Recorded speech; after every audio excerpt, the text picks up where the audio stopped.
Los pecados secretos echados fuera por avispas exterminadoras.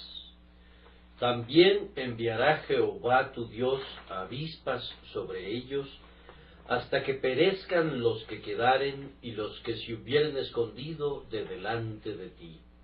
Deuteronomio 7:20. Podemos ver la historia de la conquista de Canaán llevada a cabo por los hijos de Israel desde un punto de vista espiritual. La tierra de Canaán le fue dada a Abraham y a su simiente en un pacto de sal. Nuestro cuerpo, alma y espíritu son entregados a Cristo Jesús como su porción y su herencia, y el principio recién nacido en nosotros, representado por la simiente de Israel, ha de conquistar la totalidad de nuestro ser para Cristo, para que Él la posea, incluyendo todos sus poderes y pasiones, todas sus partes y facultades. Cuando nuestro Señor Jesucristo murió, no sólo murió por nuestras almas, sino también por nuestros cuerpos, y no compró un derecho sobre una parte de nosotros, sino sobre el hombre entero. Él contempló en su pasión nuestra completa santificación, espíritu, alma y cuerpo, para que en este triple reino Él reine supremamente sin ningún rival. La tarea de la naturaleza recién nacida que Dios ha dado al hombre regenerado es hacer valer los derechos del Señor Jesucristo. Alma mía, en tanto que eres hija de Dios, has de vencer a todo el resto que permanece todavía en ti sin la bendición. Has de sojuzgar todos sus poderes y pasiones bajo el cetro de plata del reino de gracia de Jesús, y no debes estar satisfecha nunca hasta que quien es el rey por haberla comprado se convierta también en el rey por la insigne coronación y reine supremo en ti. Aunque Israel poseía a Canaán por derecho, los heveos y los jebuseos y 7 poderosas naciones mantenían la posesión y, ¡ay!, somos llevados a sentir dolorosamente que, aunque Cristo tiene todo el derecho sobre nosotros, y Él únicamente ha de reinar en nuestros cuerpos mortales, sin embargo, el pecado tiene una morada en nosotros. Esos viejos pecados que nacieron con nosotros y que parece que nunca morirán hasta que nosotros mismos seamos envueltos en nuestra mortaja, han entrado en nosotros y morarán en nosotros. Yo podría decir acerca de nuestra naturaleza lo que se dijo en Egipto durante la plaga de las ranas. He aquí estas inmundas criaturas han llegado a nuestros aposentos y nuestras artesas. No hay ninguna parte de nuestro corazón que sea demasiado ardiente o demasiado sagrado para que el pecado no se entrometa allí. Toda la cabeza está enferma y todo el corazón está apocado. Desde la planta del pie hasta la cabeza, naturalmente, no hay nada sino heridas y raspones y llagas putrefactas. El pecado se ha atrincherado en nuestra naturaleza y no permitirá ser echado fuera por nuestra simple plática sobre él, ni por nuestras mejores resoluciones.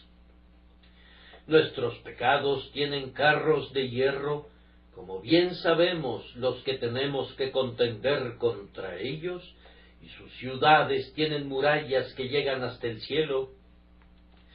Su sistema de trincheras es muy sólido. Nuestros pecados se han afianzado de tal manera en nuestra carne que clama: no los maten. Ciertamente ya pasó la amargura de la muerte, dijo Agag, cuando se presentó alegremente delante de Samuel. Y así, nuestros pecados vienen tan alegremente ante nosotros y asumen formas tan agradables y son tan simpáticos que algo nos susurra: déjalos que vivan. Es difícil eliminarlos, es muy difícil cortarlos y no dejar ni una raíz ni una rama, pues mantienen la posesión y la nueva naturaleza es tan solo un bebé. Pero la vieja naturaleza es el viejo hombre y es una lucha muy desigual entre un bebé y un hombre viejo. La nueva naturaleza acaba de emerger a una atmósfera que no es propicia para ella, en tanto que la vieja naturaleza tiene todo lo que necesita como ayuda. El diablo desde abajo, el mundo desde afuera, e incluso los cuidados de los negocios y de la vida, todos parecen actuar como aliados de la vieja naturaleza. Mientras tanto, la nueva naturaleza tiene que luchar sola, excepto que el Espíritu Eterno es nuestro ayudador, y aquel que es el Padre de nuestra nueva naturaleza es también su apoyo y su socorro. De lo contrario, habría muerto desde hace tiempo y habría sido eliminada por las huestes de sus enemigos. Cristo y la santidad tienen un derecho sobre nosotros, pero el pecado mantiene la posesión. Entonces, ¿qué pasa, amados? Pues sucede esto: ya que el pecado no tiene derecho alguno sobre ninguna parte de nosotros, emprendemos una guerra buena y legal cuando buscamos, en el nombre de Dios, echarlo fuera. Oh cuerpo mío, tú eres un miembro de Cristo. ¿Acaso he de tomarte y sujetarte al príncipe de las tinieblas? Oh alma mía, Cristo sufrió por mis pecados y te redimió con su sangre sumamente preciosa. ¿Acaso he de permitir que tu memoria se convierta en una bodega de maldad, o que tus pasiones se conviertan en tizones de la iniquidad? ¿He de entregar mi juicio para que sea pervertido por el error, o mi voluntad para que sea conducida con los grilletes de la iniquidad? No, alma mía, tú le perteneces a Cristo, y el pecado no tiene ningún derecho sobre ti. El pecado no tendrá dominio sobre nosotros, pues no estamos bajo la ley, sino bajo la gracia. Cristo nos ha comprado y pagó por nosotros.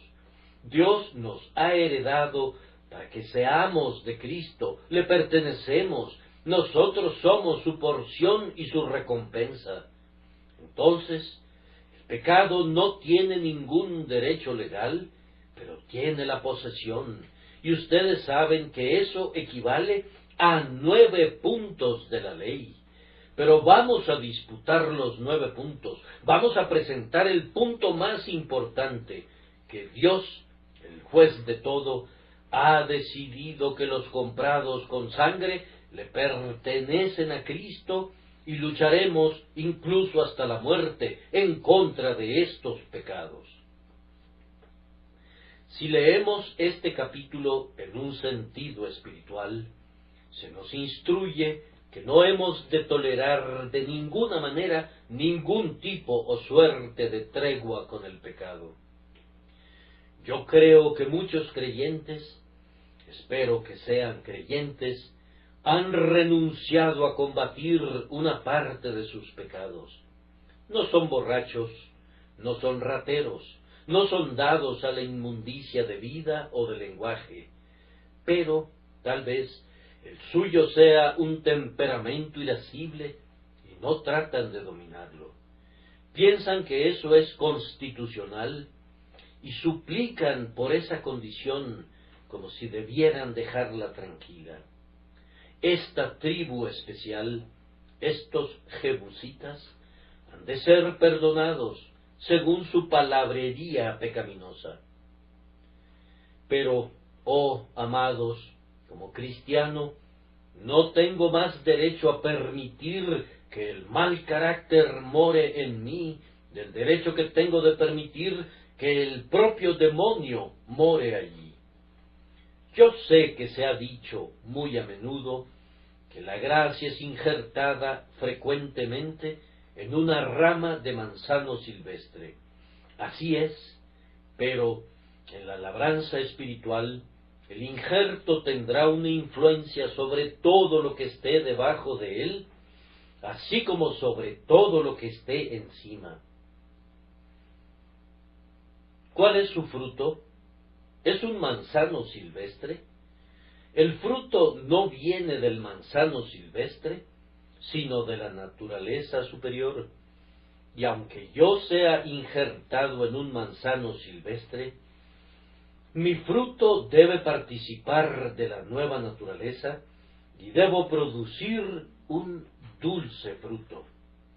Algunas personas piensan, o tal vez no lo sepan, que son atormentados naturalmente por el orgullo, que tienen naturalmente un espíritu altivo o un temperamento arrogante, y cuando se les informa de eso, se vuelven ásperos para con cualquier persona que se atreva a mencionarlo, y piensan que eso no es pecado. Pero, oh amados, en un cristiano, la soberbia es uno de los vicios más abominables. ¿Qué podría haber en ustedes y en mí de lo que debiéramos estar orgullosos?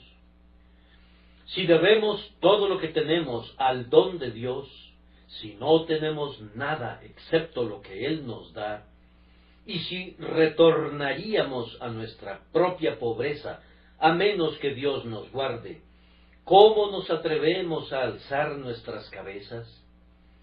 Dios hirió a Nabucodonosor y le hizo ir y comer hierba como el buey, y sus cabellos crecieron como plumas de águila, y sus uñas semejaban garras de aves de rapiña, por causa de su orgullo. Y a algunos de los amados hijos de Dios se les ha permitido tener terribles caídas por ello, y todo debido a que fueron levantados a lo alto y dijeron: no seré movido jamás, mi monte está firme. Hemos de cuidarnos de estos pecados y no hacer una tregua ni conferenciar con ellos. No he de decir de ningún pecado: no puedo evitarlo, por tanto no voy a contender con él. Amados, hay que derrotar a los pecados, hay que combatirlos. En el nombre de Dios hemos de destruirlos, pues de lo contrario ellos nos destruirán.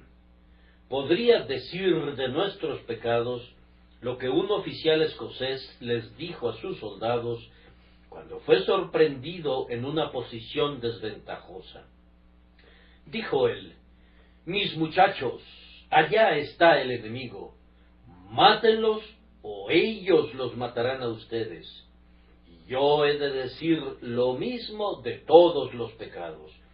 Allá están, destrúyanlos o ellos los destruirán a ustedes. La única forma de entrar a la vida eterna es siendo más que vencedores por medio de Él, que nos ha amado. Ustedes saben que está escrito: al que venciere, daré a comer del maná escondido, pero sólo a los que vencieren. No seas vencido de lo malo, sino vence con el bien el mal.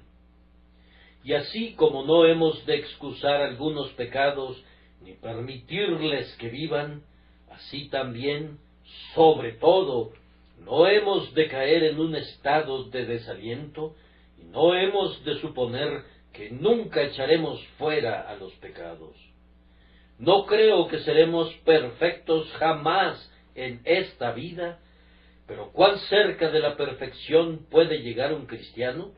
Es un asunto que no me gustaría discutir con palabras, sino que preferiría esforzarme por descubrirlo en la práctica.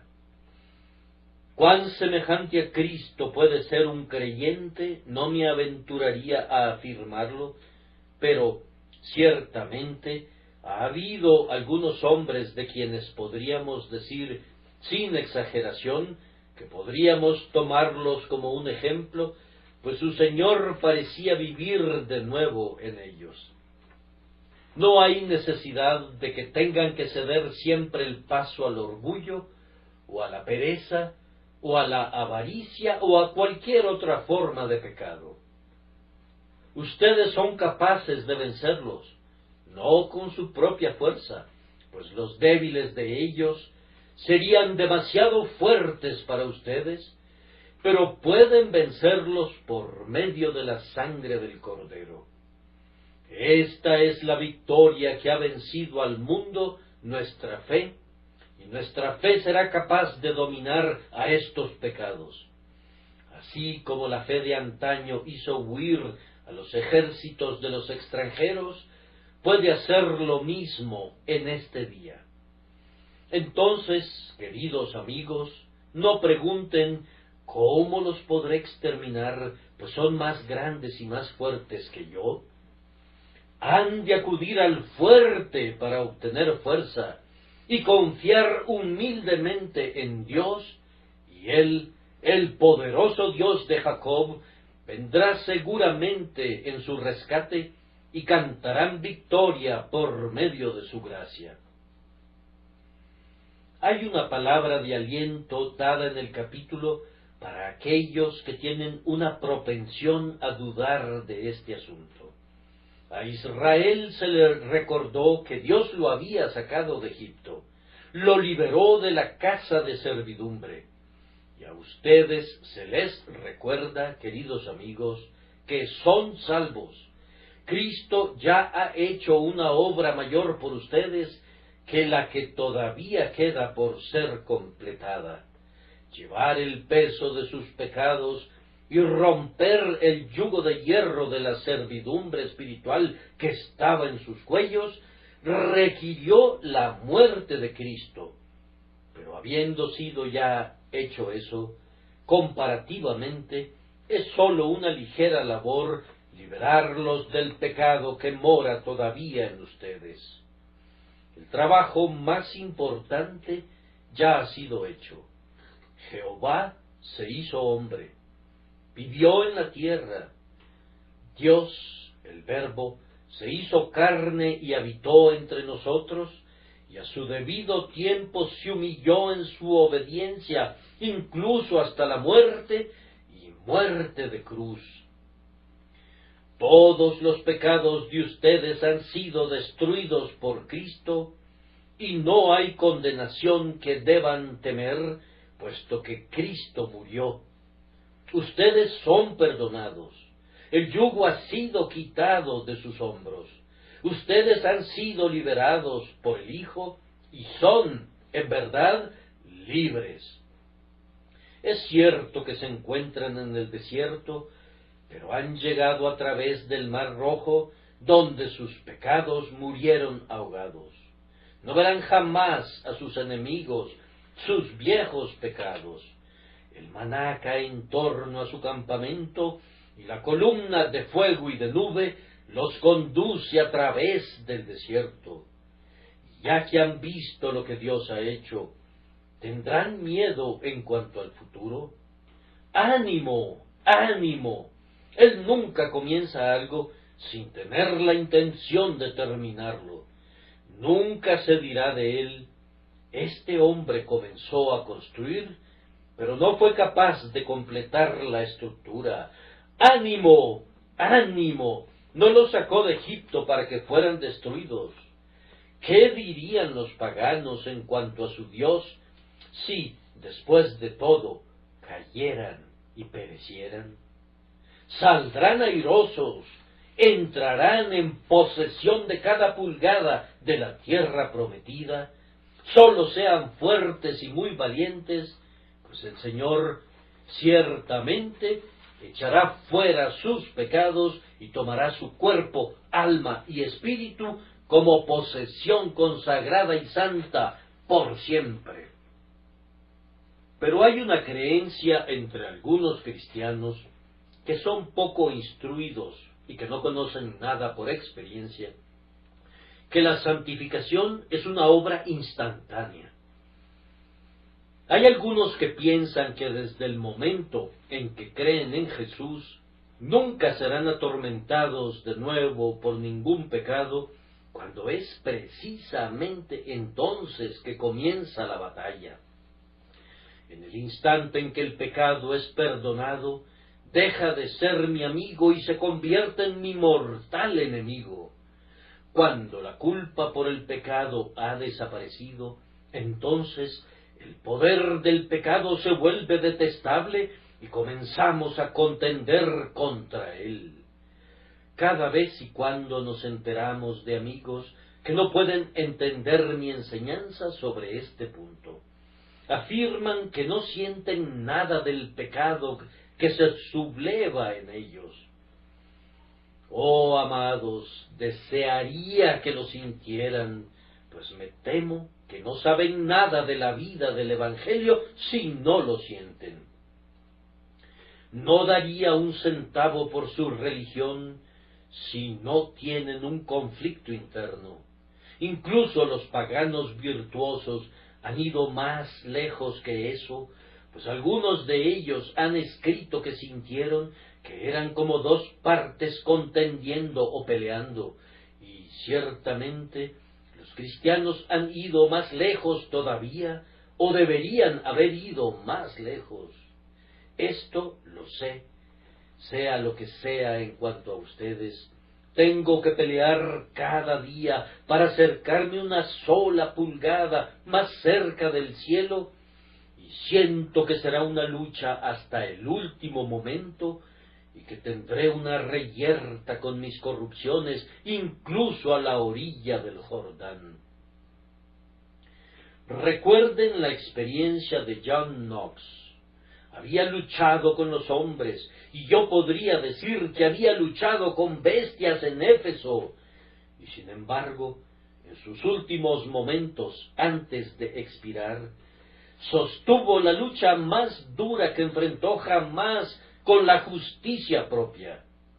Ustedes habrían pensado, ciertamente John Knox no podría ser justo con justicia propia. El hombre que había denunciado toda confianza en las buenas obras fue todavía dejado con el propio error que había denunciado. Y lo mismo sucederá con ustedes. No importa cuán cerca vivan de Dios o cuán estrechamente sigan a Cristo, tendrán una mayor o menor medida de mal con la que contender todavía. Es más, podría decir que entre más santo seas, más tendrás que luchar contra el pecado. Entre más blanco se vuelva un vestido, más fácilmente se ve una mancha, y entre más te asemejes a Cristo, más detectarás cuán desemejante a Él eres. Un sentido espiritual será despertado, de tal manera que descubrirás que es pecado aquello que no considerabas que era pecado. Y a menudo sentirás, entre más estés progresando en la gracia, como si no estuvieses creciendo del todo, o como si, ciertamente, pareciera que vas hacia abajo. Cuando pienso que soy más malvado, soy más santo, y cuando lamento mi propia pecaminosidad, entonces soy más propenso a ser aceptado por Dios. Es mejor tener una baja opinión de uno mismo, pero ya sea que sí o que no, puedes tener esto por cierto: has de echar fuera tus pecados de poquito en poquito. No serán echados fuera de inmediato. Será la labor de toda una vida, y nunca tendrás que quitarte tu armadura ni envainar tu espada hasta que llegues al lecho del guerrero y descanses en la tumba.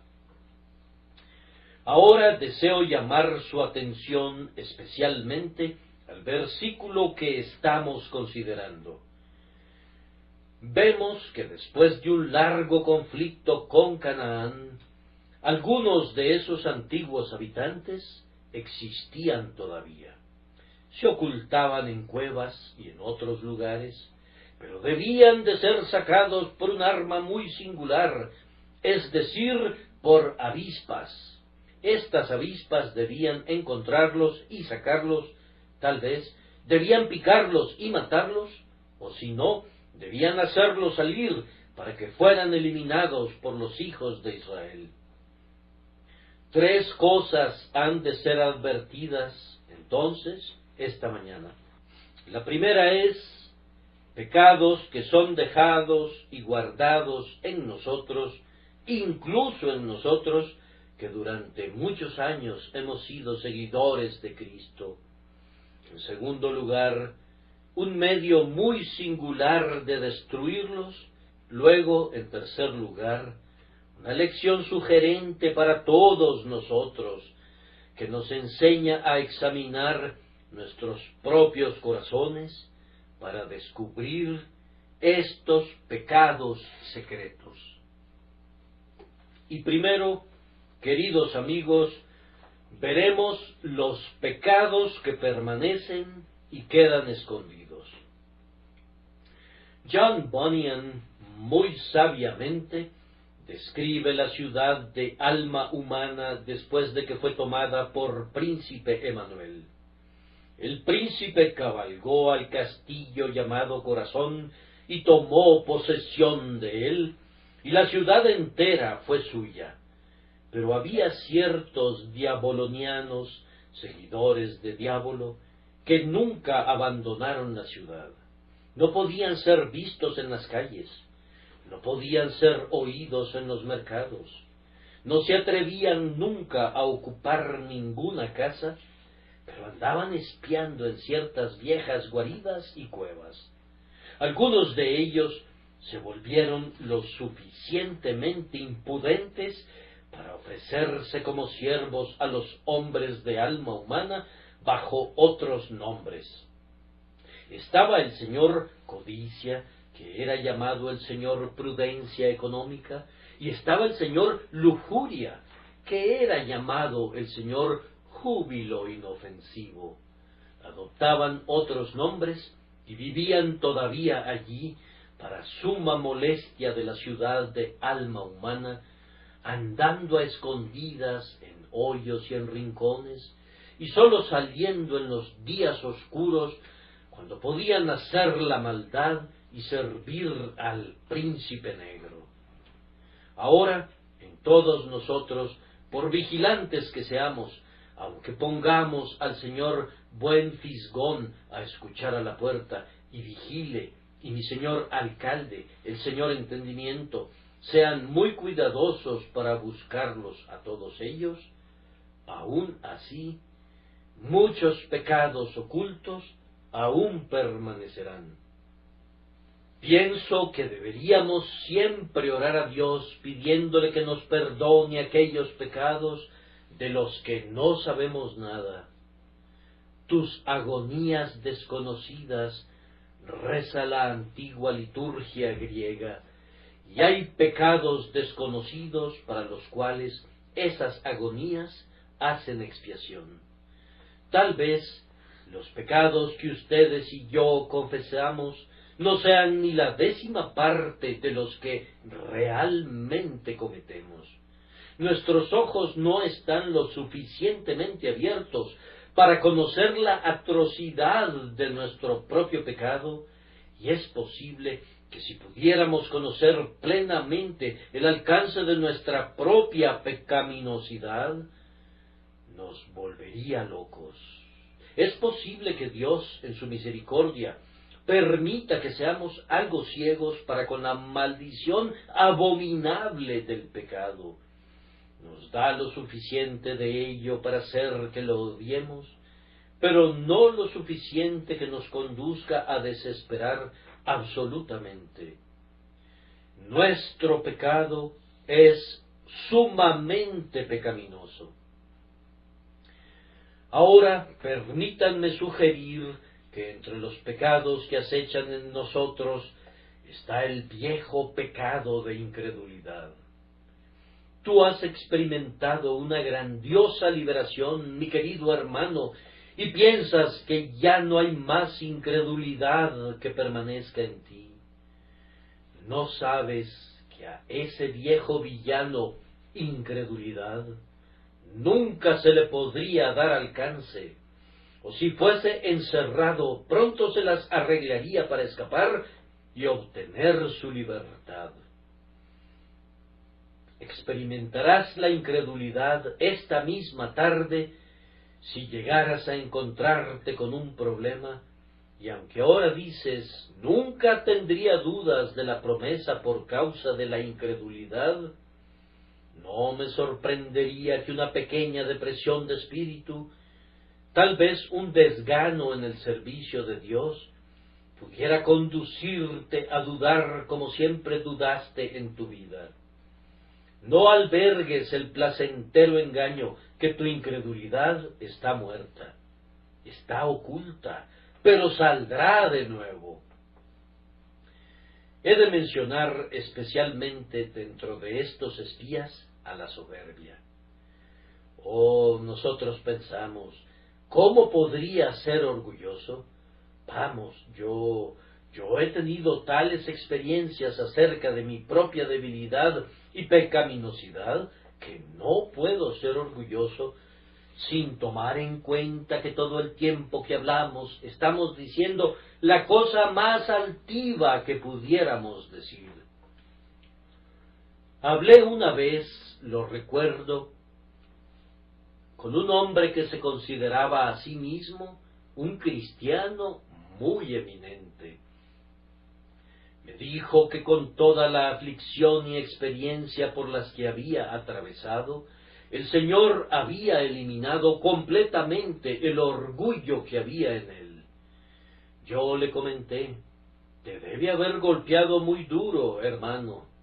Mientras me hablaba, yo pensé que él era la encarnación del orgullo, pero no me acordé que yo mismo era probablemente tan malo como él al pensar que no me habría gustado hablar como hablaba él. El orgullo es una cosa muy astuta. Le gusta vestir las ropas de un príncipe, pero si no puede hacerlo, se queda satisfecho con llevar los harapos de un mendigo. En tanto que se pueda introducir en nuestros corazones, no le importa qué forma tenga que asumir. Ese detestable pecado del orgullo, todos lo podemos condenar en otras personas, y sin embargo, probablemente cada uno de nosotros tiene algo de su levadura, incluso en nuestros espíritus, en este preciso instante. Tú eres alguien muy soberbio, hermano mío. Tú eres alguien muy soberbia, hermana mía. El orgullo todavía acecha en todos nosotros. Y junto a estas cosas hay también una gran cantidad de ira y mal carácter en nosotros. Oh, creemos que no hay nadie de tan buen carácter como nosotros, y que no nos hemos dicho ni una sola palabra de enfado durante meses.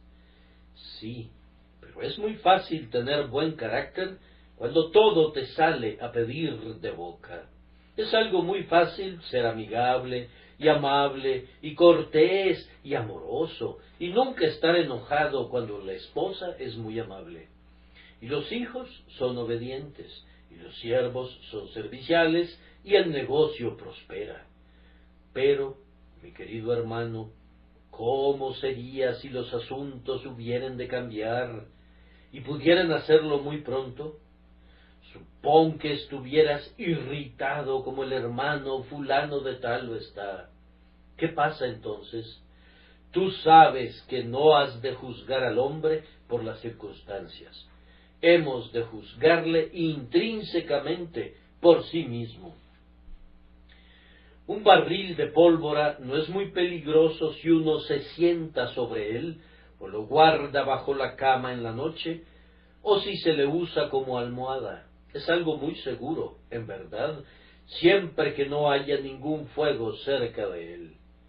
No ha explotado y, sin embargo, ha estado bajo nuestro propio sillón todo el tiempo. Pero si las chispas hubieran volado, como vuelan en la casa de tu vecino, al otro lado del camino, ¿podrías decir que tu pólvora es muy diferente de la suya? Y yo creo, a veces, que cuando pensamos que hemos destruido a la ira y hemos abatido la tendencia al enojo, es sólo porque el cananeo se ha escondido y no podemos verle. Pero él todavía está allí y puede salir un día de nuevo. Lo mismo sucede con nuestro descontento y rebelión. No me doy cuenta de que estoy descontento. Varios de ustedes pueden decir lo mismo. Se sienten felices esta mañana, llenos de gratitud y agradecidos. Podrían cantar: no cambiaría mi bienaventurado estado por nada de lo que la tierra llama bueno o grandioso. Sí, pero no debes estar demasiado seguro de que no ha quedado ningún descontento en tu corazón. Ahora supón, y esa suposición es tan fácil de hacerse, supón que uno de tus seres más queridos se enfermara y muriera. Puedes bendecir a un Dios dador, pero ¿podrías bendecir a un Dios que quita? Supón que tus riquezas desarrollaran alas y cada una de ellas volara lejos. ¿Podrías todavía alabar al Dios que es tan bueno cuando quita como cuando da? Hermanos, no sabemos de qué espíritu somos. Cuando nos figuramos que podemos correr con la caballería, sería bueno recordar que no siempre hemos sido capaces de correr con la infantería. Y cuando nos imaginamos que tal y tal amigo se comportó mal en la honda aflicción, sería bueno que nos recordáramos a nosotros mismos con frecuencia para que no nos quejemos, pues el descontento podría ser uno de los pecados que acechan en nuestra alma. Además, la idolatría es un pecado que a menudo es encontrado allí. Tú no sabes que idolatras a tu hijo y nunca lo sabrás hasta que ese niño muera, y entonces lo descubrirás. Tú no sabes que idolatras tus riquezas, pero si desaparecieran y tuvieras que renunciar a ellas, y estuvieras listo a decir, como la esposa de Job: maldice a Dios y muérete, descubrirías entonces que era tu becerro de oro. La idolatría ha sido el pecado de todas las edades y de todos los tiempos.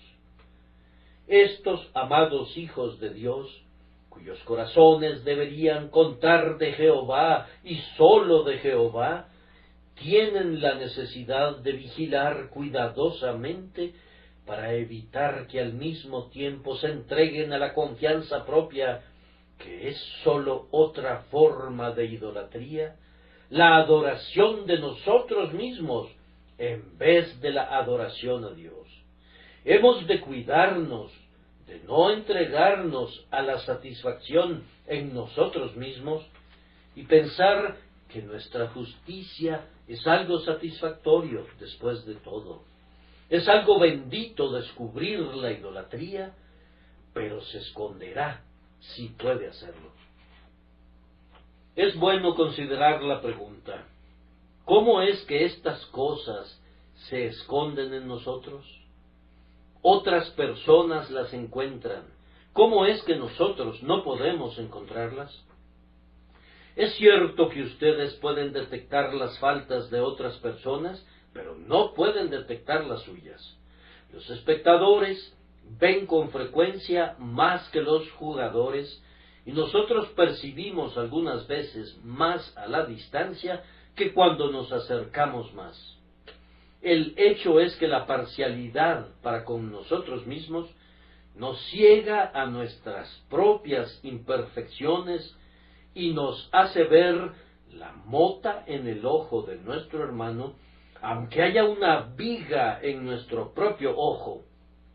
En muchos casos, esta ignorancia surge de la falta de análisis. No es un trabajo agradable buscar nuestras faltas. Cazadnos las zorras pequeñas que echan a perder las viñas. No es un trabajo fácil. No nos gusta descubrir nuestro pecado. Demasiados entre nosotros son haraganes en cuanto a la religión. Hacen el trabajo de Dios engañosamente, no escudriñan sus corazones con lámparas, ni se prueban como con el crisol, como en un horno. No son purificados 7 veces, y así el pecado escapa por falta de una sincera búsqueda para descubrirlo. Además, el pecado es tan sutil que cambia su forma. Si Satanás no puede dispararnos desde arriba, lo hará desde un costado. Si no puede atacarnos en la cabeza, buscará hacernos caer metiéndonos una zancadilla. Pecados de todas las formas y estilos y tonalidades nos abruman, y la gran probabilidad es que al tratar de eliminar un pecado, caeremos en otro. A menudo, al intentar alcanzar una virtud, hemos tirado por encima del blanco y nos hemos ido a un vicio. Hemos querido honrar a Dios y humillarnos, pero entonces nos hemos vuelto ruines en espíritu. Queríamos ser nobles y valerosos, pero entonces nos hemos vuelto intimidantes. Queríamos ser amorosos, pero nos hicimos falsamente caritativos, tolerando el pecado. Queríamos ser severos contra el pecado, pero nos hemos vuelto amargos contra los amigos que han caído en él. Confundimos el camino angosto y rompemos la valla, ya sea a la derecha o a la izquierda. Es la sutileza del pecado la que hace difícil que lo descubramos.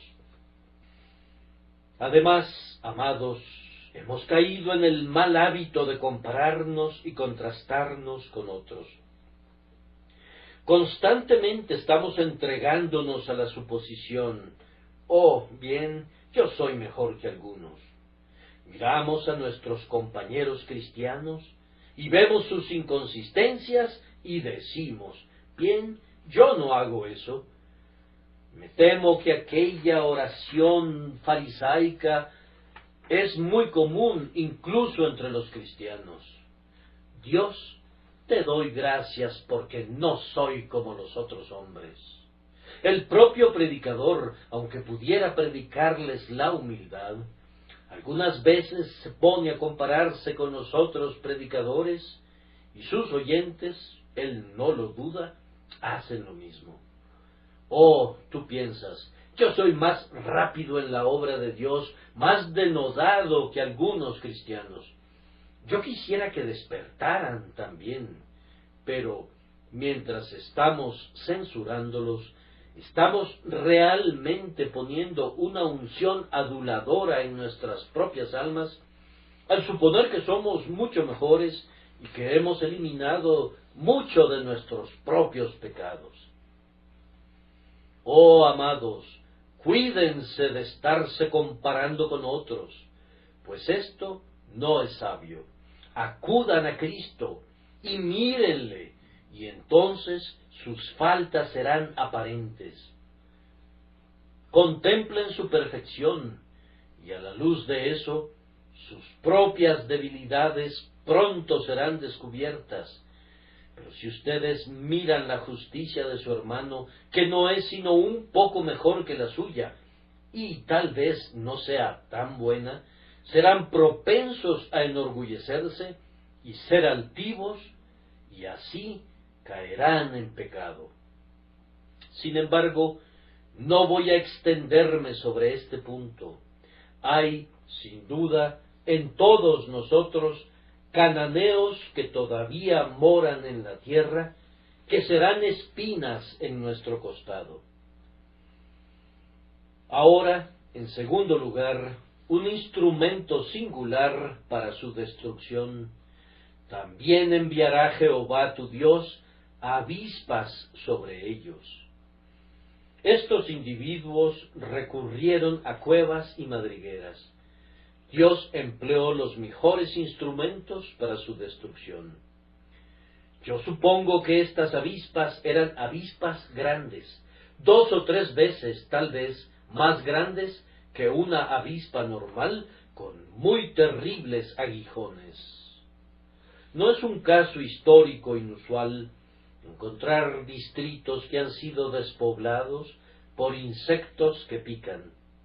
En conexión con el viaje del Dr. Livingstone, no podemos olvidar nunca aquel extraño tipo de huésped que es tal plaga para el ganado en cualquier distrito, que en el momento en que apareció tenían que huir o morir por causa de ellos. La avispa debe de haber sido una criatura muy terrible, pero no es del todo extraordinario que hubiera avispas capaces de echar fuera a una nación. La avispa constituyó un instrumento muy simple. No era el sonido de una trompeta, ni siquiera el centelleo de milagros. Era un instrumento simple y natural para hacer salir a estos pueblos de sus guaridas. Es bien sabido que los insectos, en algunos países, pican a una raza de personas y no a otras. Algunas veces, los habitantes de un país no son cuidadosos en absoluto de los mosquitos o criaturas semejantes, mientras que los extranjeros son grandemente vejados por ellos. Dios, por tanto, podía traer avispas que picarían a los heveos y a los jebusitas, pero no molestarían a los israelitas, y de esta manera los cananeos eran obligados a salir de sus cuevas. Algunos murieron por las picaduras de las avispas, y otros fueron puestos en el camino de las filosas espadas de los hombres de Israel, y así murieron ellos. La analogía espiritual para esto es la aflicción diaria que Dios nos envía a cada uno de nosotros. Yo supongo que todos ustedes tienen sus avispas. Algunos tienen avispas en la familia. Tu hijo podría ser una avispa para ti. Tu esposa, tu esposo, tu hermano, el más querido amigo que tienes, pueden ser una cruz diaria para ti. Y aunque una cruz inerte es muy pesada, una cruz viva es mucho más pesada. Enterrar a un hijo es un gran dolor, pero que ese niño viva y peque contra ti es 10 veces peor. Podrías tener avispas que te perseguirán hasta tu recámara. Algunos de ustedes saben lo que eso significa. De tal manera que donde deberías encontrar tu reposo y tu más dulce solaz, es allí donde recibes tu picadura más amarga de la aflicción. La avispa viene algunas veces en la forma del negocio. Tú estás perplejo, no puedes prosperar. Una cosa viene detrás de la otra. Pareces haber nacido para tener más problemas que otras personas. Te has aventurado hacia la derecha, pero fue un fracaso. Empujaste hacia la izquierda, pero eso fue un derrumbe. Casi todo el mundo en el que confías falla inmediatamente, y aquellos en quienes no confías Son las personas en quienes habrías podido confiar seguramente. Parecieras estar infestado con esas avispas en tu negocio para hacer que todo te salga mal. Experimentas perplejidad tras perplejidad. Nada es tan serio como para ser tu ruina, pero representan cierta cantidad de problemas molestos que te mantienen inquieto. Otros tienen avispas en sus cuerpos. Algunos tienen constantes dolores de cabeza, achaques y dolores pasan y disparan a lo largo de los nervios de otras personas. Si pudieras estar libre de ellos, piensas, cuán feliz serías. Pero tienes tu avispa, y esa avispa está siempre contigo. Pero si tratara de mencionar la lista completa de avispas, necesitaría toda la mañana, pues hay una aflicción particular para cada persona. Cada hombre tiene su propia forma de picadura ofensiva que tiene que sentir. Acudirás corriendo a tus amigos algunas veces y dirás, oh, tengo tal problema. Fulano de tal ha estado diciendo tal y tal cosa de mí. Si no tuviera tantos malos vecinos, podría continuar. Este es el peor problema que un hombre podría experimentar. Tú no sabes. El corazón conoce su propia amargura. Hay un esqueleto en cada hogar. Todo hombre tiene un zapato que aprieta más o menos, y no hay un solo cristiano en la tierra que no tenga una avispa. Pero ¿para qué son las avispas?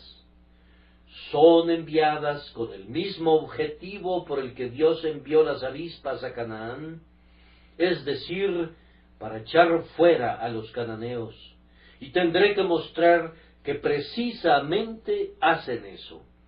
Las avispas te llevan a la oración.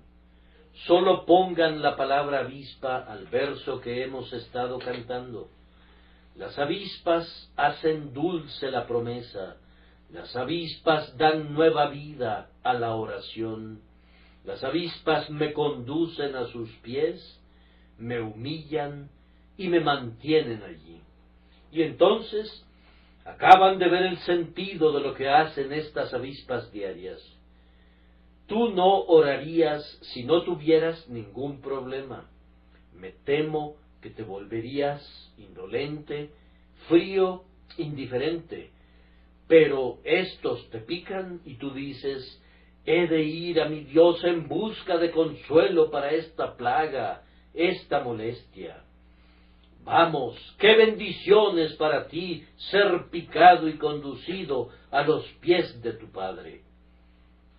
La picadura que te lleva allí es bendita. No valorarías ni a la mitad las promesas si no fuera por las avispas, pero te diriges a alguna preciosa palabra de Dios que se adecúa precisamente a tu caso y dices, nunca vi tal dulzura en ello como la veo ahora. Bendito sea Dios por enviar un pasaje tan adecuado a mi condición. Las avispas te llevan a la promesa y parecieran señalarte el lugar donde fluyen la leche y la miel. Y cómo tienden también a ponerte a sus pies después de que has sido de un temperamento irascible, después de que has sentido cuán orgulloso debes haber sido, todo debido a que la avispa echó fuera el orgullo, has acudido a Dios y has dicho, Señor, no pensé que fuera tan insensato, no lo habría creído. Si alguien me hubiera dicho ayer, harías tal y tal cosa, yo le habría respondido, ¿es tu siervo un perro para que haga tan grandes cosas? Pero esto me ha turbado tanto, me mordió en una llaga, me irritó al punto que no podía soportarlo, que he hecho lo que no habría hecho por todo el mundo. Eso solo muestra lo que estaba allí antes. Mira, si el pecado no hubiera estado en ti, no habría podido salir. Toda la aflicción del mundo no pone al pecado en el cristiano, pero lo saca. Y justo como la enfermedad es mejor cuando es sacada a la superficie, para que así su poder en el interior pueda ser destruido, así también es una bendición, una dolorosa bendición, cuando la avispa llega y nos hace ver el mal que de otra manera habría permanecido oculto en nosotros. Ustedes saben, mis queridos amigos, prácticamente me atrevería a decir lo que quiero decir. El otro día tú te encontrabas en un marco mental tan celestial, habías gozado de media hora a solas, o acababas de llegar a casa procedente del tabernáculo, y gozaste del servicio, y algo te palmeó en la espalda y te dijo, ¿cómo has crecido en la gracia? No lo dijiste en palabras, pero en verdad pensaste realmente, bien, estoy progresando, hay algo bueno en mí después de todo. Cuando llegaste a casa, tal vez la carne estuvo mal cocinada, o hubo algo que fue preparado de manera totalmente opuesta a lo que hubieras deseado. Te pareció que fue hecho a propósito para irritarte. Pensaste así, y sin considerarlo ni un momento, dijiste algunas palabras muy duras, muy duras. Entonces, algo vino y te tocó en el hombro y dijo, ah, ¿es esto crecer en la gracia? Y te sentiste muy humillado, te sentiste rebajado muchos grados en la escala, y cuando subiste a tu alcoba, si hubieras subido allí sin esa avispa, tu oración habría sido la oración de un fariseo, pero según sucedió, cuando llegaste a la alcoba, todo lo que podías decir era, Dios, sé propicio a mí, pecador. La avispa te había hecho un mundo de bien, pudo haber sacado un poco de mal carácter, pero, a pesar de eso, sacó tu orgullo y tu arrogancia.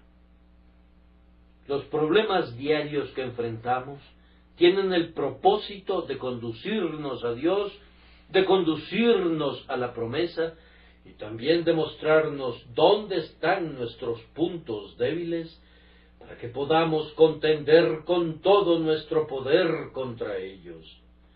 Yo creo, mis queridos amigos, que los seres de corazón más duro, los más corrugados y los cristianos más desagradables de todo el mundo son aquellos que nunca han experimentado mayores problemas y aquellos que son más sensibles, amorosos y semejantes a Cristo son generalmente aquellos que han tenido las mayores aflicciones. La peor cosa que pudiera ocurrirnos a cualquiera de nosotros es que nuestra senda sea nivelada demasiado, y una de las mayores bendiciones que el Señor nos dio jamás fue una cruz. Nunca habría sido capaz de ver, dijo alguien, si no hubiera estado ciego. Y otro dijo, nunca habría podido correr la carrera puesta delante de mí si no me hubiera roto la pierna. Nuestras debilidades son canales de bendición. Nuestras dificultades, pruebas y perplejidades son los más dulces y benditos instrumentos de gracia para nuestras almas. Pienso que debemos estar muy agradecidos con Dios por la avispa. Uno dice, yo no lo estoy. Es verdad que ninguna disciplina al presente parece ser causa de gozo, sino de tristeza, pero después da fruto apacible de justicia. Cuando tienes una mente sana, mi querido hermano, y Dios el Espíritu Santo te enseña realmente a ser sabio, irás y agradecerás a Dios por las avispas. Señor, yo te bendigo porque no me has dejado sin disciplina. Te alabo por los cuidados y los problemas que son tan desagradables para mi carne, por los cuales esa carne es mortificada. Yo te doy gracias, Padre. Nunca oyes a un hijo decir eso, pero si fuera un hijo sabio, lo diría. Yo te doy gracias, Padre mío, por la vara. Yo te doy gracias, oh mi Dios, porque no me has permitido que haga mi voluntad. Has ensombrecido mis panoramas, has frustrado mis esperanzas, has echado a perder mis planes, has derrumbado mis expectativas y me has quitado mis gozos. Te doy gracias, oh tú, grandioso liberador, por haber quebrantado las barras de oro de mi jaula para dar libertad a mi espíritu, y por haber roto las ataduras de mi cautividad que me ligaban a la tierra, para que me pueda remontar a lo alto hasta ti.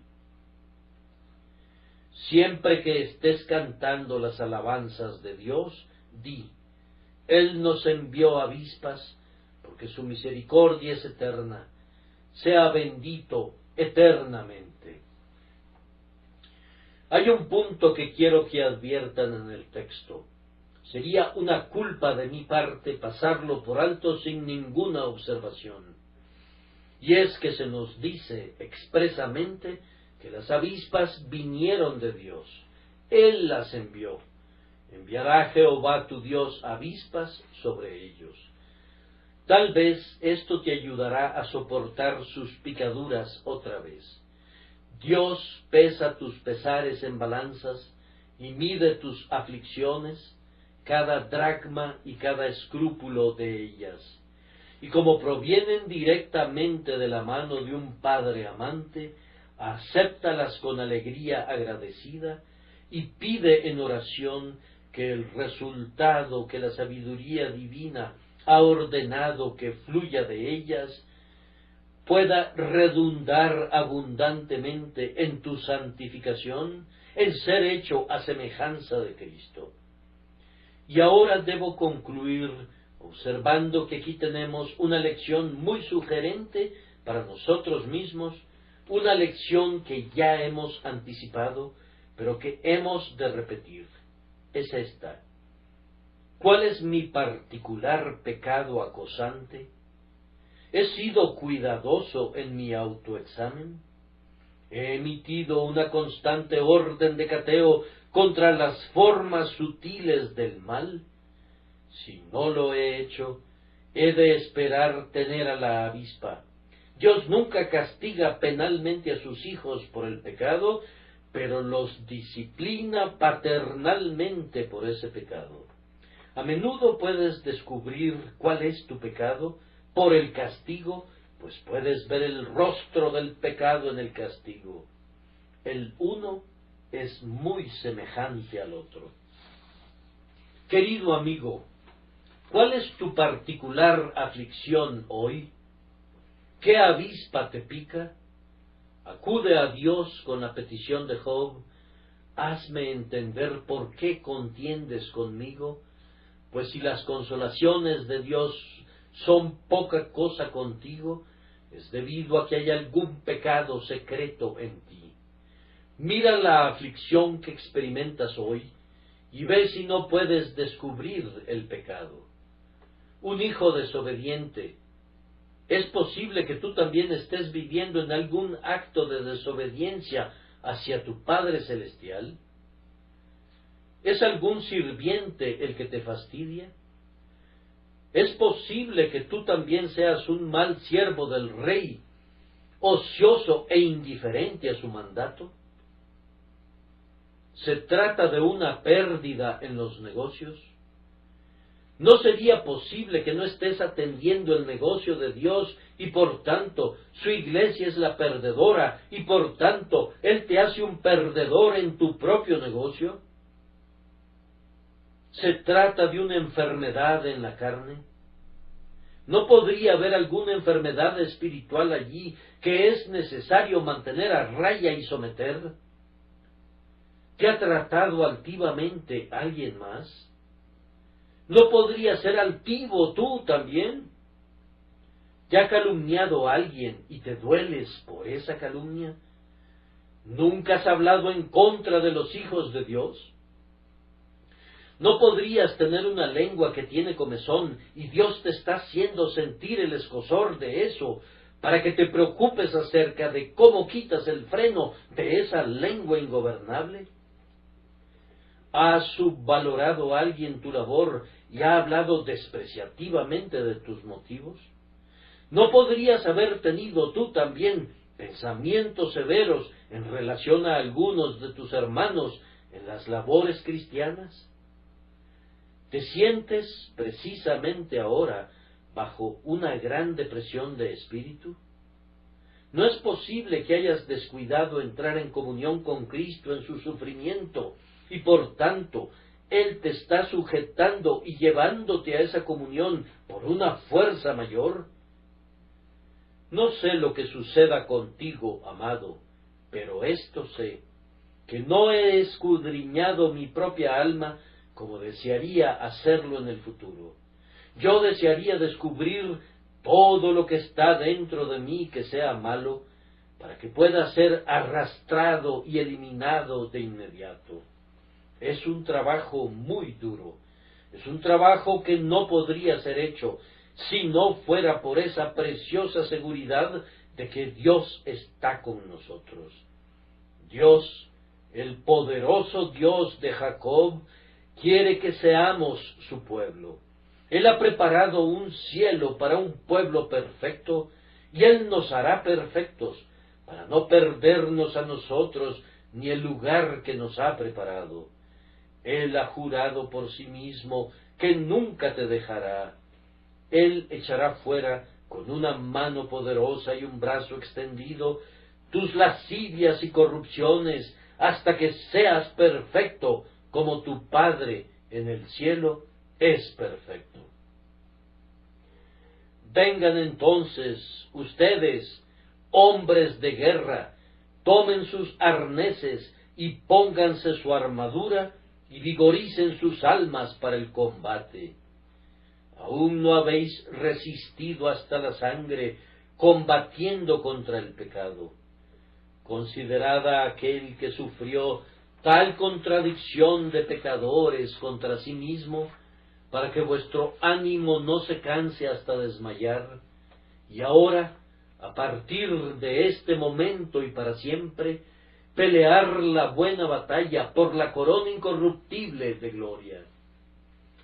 He estado hablando a personas salvas y sólo a personas salvas. Pero ustedes, que no han sido salvados, tendrán también las avispas, sólo que esas avispas no serán de utilidad para ustedes. Les picarán y los apartarán de Dios, en vez de acercarlos a Él. Sus pruebas sólo los harán sentir antipatía y odiar más al Altísimo. Oh, que esta gracia los visitara y cambiara su corazón, y entonces, tal vez, sus pruebas podrían ser santificadas para llevarlos ante el rostro de su Padre. Que así sea, y suya será la gloria eternamente. Amén.